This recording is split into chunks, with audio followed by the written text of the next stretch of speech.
And then after that, the communist ideology became very prominent and swept across vast tracts of the world, leading to a Cold War and leaving behind where communism eventually collapsed in most parts of the world. Devastated economies, ecological disasters, and people who had been suppressed for decades. And now we're left with what appear to be two possibilities that are not really possibilities, but some people may think they are, in terms of ideologies. One is the answer of religious fundamentalism, which is basically saying, well, look, we went through this series of ideologies in the 20th century, none of them work, let's go back to the past, let's try and recreate the situation of 300 years ago when religion was the central focus of society, and that would solve our problems. You know, we have all this corruption, we have all this sexual immorality, we have all these problems.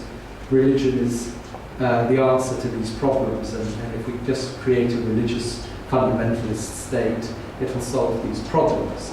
Of course, the problem is that this doesn't really deal with what happened in the first place, was that religion was pushed aside in the 19th century because it wasn't coping, it wasn't able to solve these problems, and there's no reason to think that going back to religion will somehow solve these problems if it wasn't able to solve these problems in the first place. The second problem, of course, with this approach is that you can't turn the clock back. 400 or 500 years ago, we thought in a religious way. Our entire worldview was created by religion. If you were living in Europe at that time, you thought that there was a hell down there somewhere. We were living on a sort of flat earth here, and up there was a heaven somewhere. And that was your cosmology, and that was given to you by your religion. Religion was the source of the arts, it was the source of the literature, it ran the education system, it ran the health and welfare system. Everything was focused around religion.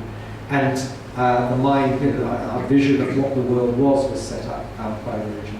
But once you've got other viewpoints, other ways of looking at the world, scientific viewpoint and so on, you can't then turn the clock back and pretend there's only one viewpoint, the religious viewpoint, which is what the fundamentalist vision essentially entails. So basically the fundamentalists are trying to do something that's not only impossible, but even if they could achieve it, it wouldn't solve the problems that they think it's going to solve, as indeed Iran has found. The Iranian revolution promised that it would get rid of the corruption, it would get rid of the sexual immorality, it would get rid of the drug problem, all of these things. And of course, all of these things are even worse in Iran now than they were 30 years ago.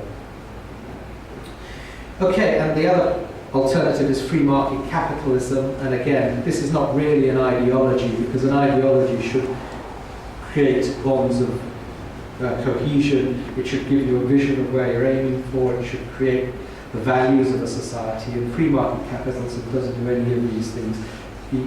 Famously, Margaret Thatcher said there's no such thing as society. There's only individuals competing with one another. So basically, capitalism is not a social ideology. It's an anti-social ideology. It actually fractures society. It breaks up society. It creates divisions. It creates competition and conflict. So it's not going to be an answer to the vacuum we have at the centre of our society now, because we are now in a state of vacuum in the centre of our societies. There is no accepted ideology. The politicians don't have a vision of where they're taking countries. They're just offering us temporary solutions, stopgap deals, sort of mending things as the cracks appear. That's all they're offering. They have no vision. It's not like the 20th century when at least the communists had a vision. They had something that they were trying to present to people as the way forward. We've got nothing like that now. Nobody has any vision of where they're going or anything. So the question is, where do we go from here? And going back to what I was saying before, if our civilization is going to progress, if it is going to take a step forward, a step of progress, then we've got to reconstruct it from the base, and the base is the base of religion. We've got to get the trust, the justice, the altruism, all of these moral and spiritual values right, in order then to build on that the technology, the laws, the economics, that will give us social advance, and which will then lead on to progress in civilization through the sciences and the arts. And just a reminder there of that quotation from Abdul-Baha, material civilization is like the body, and spiritual civilization is like the soul, and the body cannot, without soul cannot live. So how do Baha'is propose to build a new civilization? Well, Wendy's talked a little bit about some of these elements, the global institutions and so on, and the important point that it's not global totalitarianism that we're trying to create as Baha'is, but rather that this is a bottom-up approach, that the Baha'i concept is from the grassroots upwards, a type of approach to building a new civilization with local and national autonomy. Anything that can be decided at the local level is decided at the local level. Only things that then have national import are decided at the national level, and then at the international level again, things that are appropriate to be decided there. And in this way, we create a spiritual and moral basis for society, and very importantly, the empowerment of the individual. It's these last two elements that I will concentrate on in the last part of my presentation. The Universal House of Justice has given us a vision of the path that we're trying to pursue in creating a new civilization. And it's given us a number of things that it wants us to move away from as part of this process of moving towards the new. It's given us an idea of what it wants us to move away from, what it doesn't want to persist within the Baha'i community. So what it's saying is that these things exist in the Baha'i, or existed at the time it wrote this message in the Baha'i community, and it wants us to move away from these things. And the quotation that I'm referring to says that we need to move away from the mode of religious activity that characterizes the general society, in which the believer is a member of a congregation, leadership comes from an individual or individuals presumed to be qualified for the purpose, and personal participation is fitted into a schedule dominated by concerns of a very different nature. So these three elements, the first one is that the believer is a member of a congregation.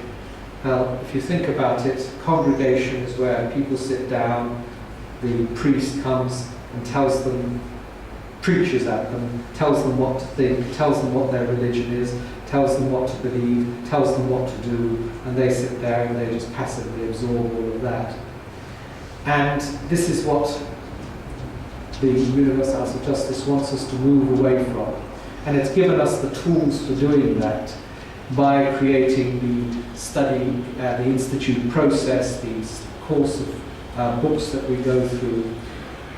Because what those books are doing is creating within individuals the capacity to move from being just a passive member of a congregation to an active member of a community.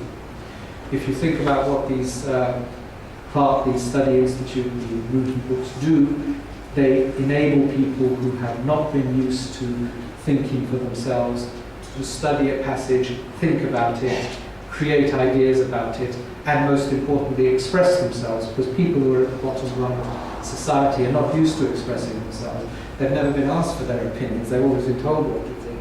So they've got to first of all, they've got to think about the passages that they study, then they've got to have some ideas about them, then they've got to express the ideas. And all of this is training for engaging in the consultation process, having thoughts, having the self-confidence to express yourself, having the ability to put all of that into one process and participate in activities.